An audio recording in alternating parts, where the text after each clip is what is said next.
اصلا به کس وابسته نباشیم.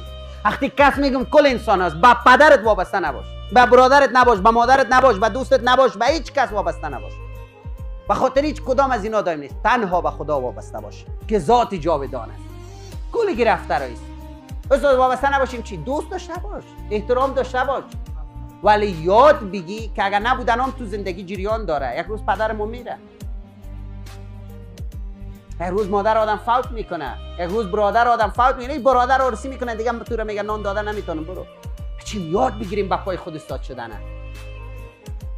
حتی یک صحبت در روانشناسی است میگه هر چیزی را که توانایی از دست دادنش نداری روی نگی. مثلا مثال براتون میتونم، یک تلفن میخرم، باید در روزی که تلفن میخرم اونمو روز توانایی از دست دادنش هم داشته باشم. یعنی اگه تلفن گم شد، شکست، دزد برد، بازم مجبور باشم، نه که جگر. اگر جگر خون میشم خوب است که نخرم.